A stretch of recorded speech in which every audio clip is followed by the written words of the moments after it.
Hello students, in this video we are going to continue the discussion on hydrodynamics, and in this regard we are going to discuss Poiseuille's formula. So to discuss Poiseuille's formula you need to consider a pipe in which a liquid is flowing. Okay, now always remember that when a liquid is flowing with all of its layers, I've shown you the magnified image of that pipe. So all the layers of the liquid are not moving with the same velocity. The velocity varies. So the layer which is closest to the pipe, which is flowing with the surface of the pipe, then what is going to happen? The velocity of that layer will be less as compared to that layer which is flowing in the middle. Since the layer which is flowing along the wall of the pipe, that layer is going to be hindered a lot. Okay, it is going to stuck to the surface of the pipe, it is going to be hindered a lot. So ultimately the layer which is flowing in the middle will have the highest velocity, and the layers which are moving along the walls of the pipe, they'll have the lowest velocity. Okay, so at the end what you are going to observe that since the liquid is flowing through the pipe, so after 1 second there is a certain volume of liquid which is collected at the other end. So Poiseuille's formula talks about that only. Poiseuille's formula talks about the volume of the liquid flowing per second through a pipe. Now what do you think? The volume of the liquid flowing per second, okay, it is getting collected per second here. So on what factors will that value depend? Point number 1, pressure difference. Suppose if this one end of the pipe is inserted to a tap and the other end is kept free. Now you know that from this end there is very high pressure because tap is sending out water in such an excess pressure, and the other end is not having any pressure. So there is a large pressure difference. So water is going to flow from high pressure difference to high pressure to less pressure. Is it correct? So that is why the volume of the liquid collected per second will be more in that case. So of course this capital V, volume of the liquid collected per second at the other end of the wire, is directly proportional to the pressure difference between the 2 points, right? After that, the volume is directly proportional to the 4th power of the radius. So what is the radius here? You can see that the pipe has 2 cross sections. This is R and this is R. So if you could construct a peculiar pipe which is not having the same cross sections on both the sides, then this will be R1 and this will be R2. Now if the pipe has a very large opening, it has a very large opening, so this means the radius is more. If radius is more, area of cross section is more, but area is pi r square. So r square has come from this side, and if the opening is also very large, this is the opening, this is the other end. If the other end is also very large, so there is a huge possibility that the liquid collected per second is more. So r square will come from that. So r square and r square makes it r4. I repeat, few factors that Poiseuille's formula talks about the volume of the liquid collected per second at the other end of the pipe. So point number 1, that volume will be directly proportional to the pressure difference. More the pressure difference between the 2 ends, more will be the volume of the liquid collected at the other end. And V is directly proportional to R raised to the power 4. Here R raised to the power 4 is referring to the areas of cross section on both the sides. Okay, because if opening is large, you are going to expect more volume of liquid collected over here. If the closing is also large, the other end is also large, you can expect the more volume of the liquid collected over here. So yes, V is directly proportional to R raised to the power 4. But volume of the liquid collected per second at the other end of the wire is inversely proportional to coefficient of viscosity. Coefficient of viscosity measures how viscous is the liquid. Okay. If the liquid is more viscous, viscous means the internal friction is so high. This means the layers of the liquid are finding it very difficult to flow because, I gave an example that honey is a viscous liquid. So, honey finds it difficult to flow, right? So, what is going to happen since the viscosity is high? If viscosity is high, so volume of the liquid collected at the other end will be low. So V is inversely proportional to eta, coefficient of viscosity.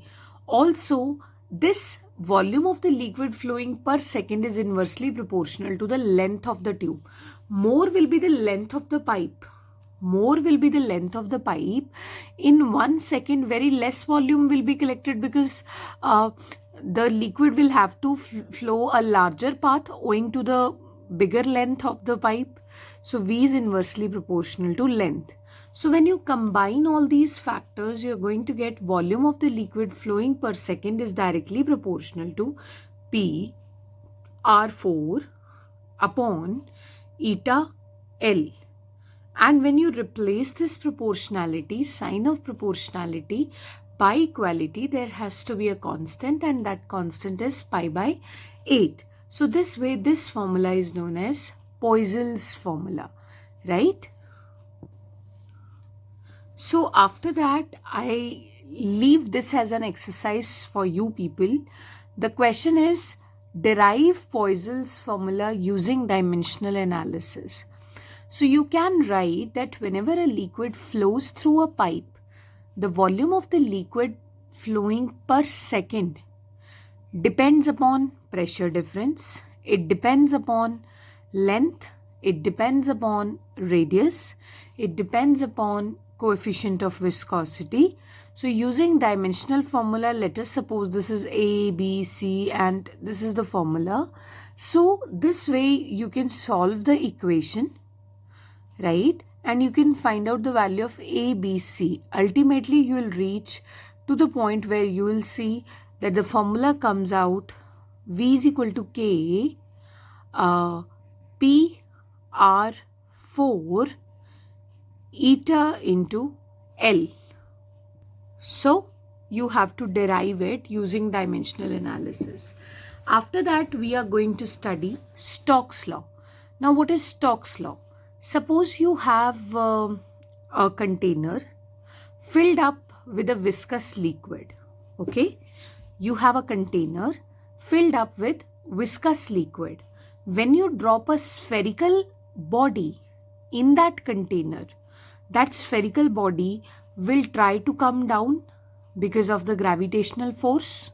So what is going to happen when that body is coming down? The layers which are touching the body, those layers will come in motion, okay? But the layers which are near to the container, which are closer to the container, those layers will remain at rest. This means that there is a relative motion, that when you dropped the spherical body, the layers which were touching it, they actually came into motion, and the layers that were very far away from it, they were at rest. So in this way, you have induced the relative motion between the layers. Few of the layers have started moving, whereas the others are still at rest. So the ones who are still at rest, they will try to oppose those layers which are trying to be in motion. So this means they'll exert a force called viscous drag. So viscous drag starts acting on this body, and ultimately this body is going to flow slowly. It is going to move slowly in the liquid. So now the question is, on what factors does this viscous drag depend upon? Okay, so don't you think that if the body is very large, which means it has more radius, if the spherical body is very large, which means it has more radius, this means it is going to disturb more and more layers of the liquid. This means that ultimately it is going to induce more and more viscous drag. So viscous drag F is directly proportional to the radius of the spherical body. Because larger the body, more and more layers will be disturbed and more viscosity can be produced. Then is F is directly proportional to velocity with which the body is dropped. Don't you think that if the body is moving with a larger velocity initially, it is going to disturb a larger section? It is going to bring into motion a larger section of the layers. These layers will come into motion very quickly because the velocity of the body is very high, and these layers will be at rest, and ultimately the viscous drag will be very much. Friction always opposes the relative motion, like when one thing has come into motion and the other has not, other is in still a rest position. So after that, viscous drag is directly proportional to coefficient of viscosity. Don't you think that if the liquid in which the object is flowing, if that liquid is more and more viscous, so the viscous drag experienced by the body will be larger. So now it's the time to derive Stokes' law. So when you combine these factors, you're going to get F is directly proportional to eta RV. F is directly proportional to eta RV. When you replace this by equality, there has to be a constant, and the value of that constant comes out to be 6 pi. Okay. So after that, now it's the time to derive Stokes' law using dimensional analysis.